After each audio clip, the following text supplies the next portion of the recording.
Number 1, menu bar. Menu bar वो होती है जो टॉप साइड या बॉटम पे होती है, जहाँ से यूजर अलग सेक्शंस विजिट करता है। ये हॉरिजॉन्टल भी हो सकती है या वर्टिकल, फिक्स्ड या कोलैप्सिबल भी। UX tip: highlight the active menu items using color or underline. It helps user know where they are. Number 2, navigation drawer या slide menu.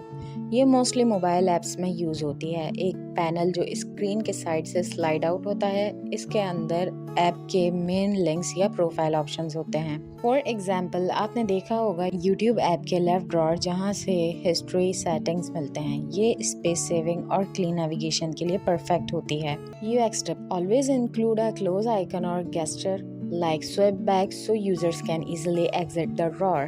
Number 3, tabs and tab bar. Tabs user को different sections या view के बीच switch करने का simple way देते हैं। आपने अक्सर इंस्टाग्राम में फीड, सर्च, रील्स, प्रोफाइल्स देखी होंगी। ये सब टैब्स हैं। टैब बार यूजुअली बॉटम पे होता है और हर टैब एक आइकन या लेबल के साथ होता है। UX tip: add micro interactions on tab selection like icon, bounce or color change. It gives instant feedback. Number 4, breadcrumbs. Breadcrumbs user को दिखाते हैं कि वो ऐप या वेबसाइट के किस लेवल पे हैं और किस पेज से यहाँ तक आए हैं। ये UX में क्लैरिटी और ओरिएंटेशन के लिए बेस्ट एलिमेंट है।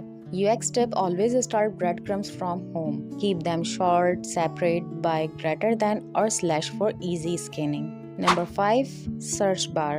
सर्च बार सबसे इम्पॉर्टेंट एलिमेंट होता है क्योंकि यूज़र मोस्टली डायरेक्ट सर्च करता है instead of exploring manually. Search bar usually top पे होता है और एडवांस्ड फिल्टर्स इंक्लूड कर सकता है। UX tip: add smart suggestions while typing. It reduces search time and increases engagement.